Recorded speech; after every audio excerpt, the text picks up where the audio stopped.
where then you have That's people being underneath the city and being rescued from bugs under Sure. So So essentially you're saying, is this my claustrophobia coming out in the work? it sounds like it. No, I mean, that's a really good question.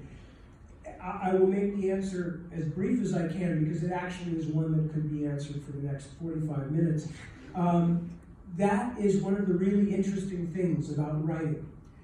I know more about myself from being a writer than from many other things in my life because I have begun to see the patterns the longer I've been writing.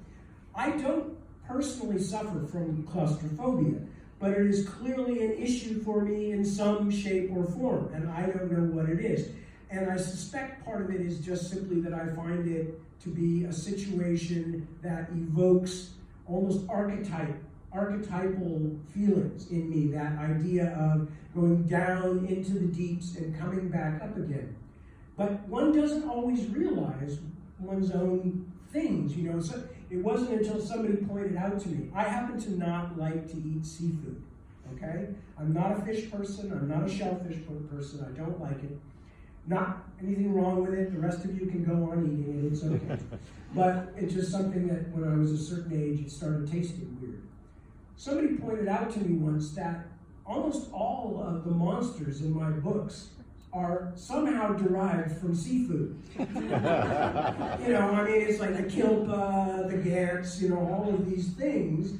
And I've got ones in the new books that are seafood derivative also.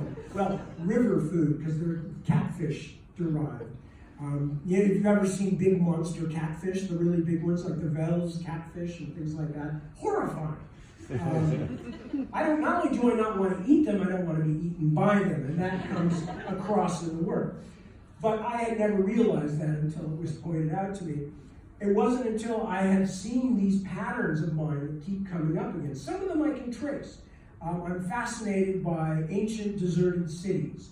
That came from a book by the very fine science fiction writer Robert Silverberg, who used to write nonfiction books for young people. One of them was called Lost Cities and Vanished Civilizations. And it had stories about things like Angkor Wat in Cambodia, which somebody literally just kind of walked out of their tent one day, pulled some shrubbery aside, and found this astonishing 2,000-year-old city.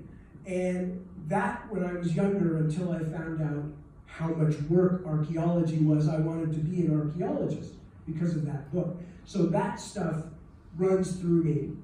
Obviously, the underground stuff does too. I'm not claustrophobic. I'm a little afraid of heights. Don't like planes much. But so far, I've never had a problem with claustrophobia, but it does keep showing up in my books.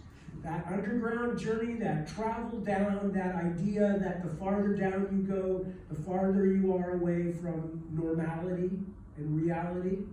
Maybe because I grew up in California and nobody has basements in their houses, you know, the whole idea of like going downstairs under the ground is very exotic to me. I'm not sure, but it is one of the interesting things about being a writer is if you do it long enough, you begin to see your own patterns come up from underneath, and you begin to wonder, my God, what kind of sick bastard am I really?